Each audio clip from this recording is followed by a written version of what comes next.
നമ്മുടെ രാജ്യത്ത് അമിതമായി വർഗീയത പറയുന്ന ആളുകളെ എല്ലാം ഒതുക്കിയിട്ടുള്ള ഒരു പ്രധാനമന്ത്രി തന്നെയാണ് നമ്മുടെ ഇപ്പോഴത്തെ പ്രധാനമന്ത്രി നരേന്ദ്രമോദി എന്ന് പറയുന്നത്. ഒരുപക്ഷെ ഗോദ്ര കലാപത്തെക്കുറിച്ചൊക്കെ ഒരുപാട് ആക്ഷേപങ്ങൾ അദ്ദേഹത്തിന് മുകളിൽ ഉണ്ട് എങ്കിൽ തന്നെയും കഴിഞ്ഞ ഒരു 11 വർഷത്തെ അദ്ദേഹത്തിന്റെ ഭരണം എടുത്തു നോക്കുന്ന സമയത്ത് രാജ്യത്ത് വർഗീയ കലാപങ്ങൾ കുറവാണ്.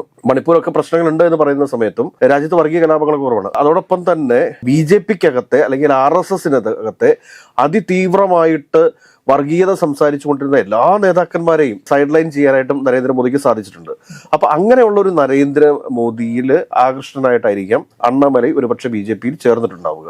കേരളത്തിൽ നിന്ന് ഒരുപാട് IAS ഉദ്യോഗസ്ഥന്മാരൊക്കെ സമാനമായ രീതിയിൽ BJP ചേർന്നിട്ടുണ്ട്. ഇപ്പൊ അൽഫോൻസ് കണ്ണന്താനം ഉൾപ്പെടെയുള്ള ആളുകൾ, പിന്നെ സൈക്കോ ആയിട്ടുള്ള കുറെ ആളുകളും കുറെ IPS ഉദ്യോഗസ്ഥന്മാരും BJP ചേർന്നിട്ടുണ്ട്. അവരെ കുറിച്ച് നമ്മൾ ഒന്നും പരാമർശിക്കാനേ പാടില്ല. അതൊക്കെ വല്ല മെന്റൽ ഹോസ്പിറ്റലൊക്കെ കൊണ്ട് ട്രീറ്റ്മെന്റ് എടുക്കേണ്ട വിഭാഗത്തിൽപ്പെട്ട ആളുകളാണ്. അവരെ കുറിച്ചൊന്നും രാഷ്ട്രീയ കേരളം ചർച്ച ചെയ്യേണ്ടതുണ്ടോ എന്ന് ചോദിച്ചു കഴിഞ്ഞാൽ ഇല്ല എന്ന് മറുപടി പറയാനുള്ളൂ.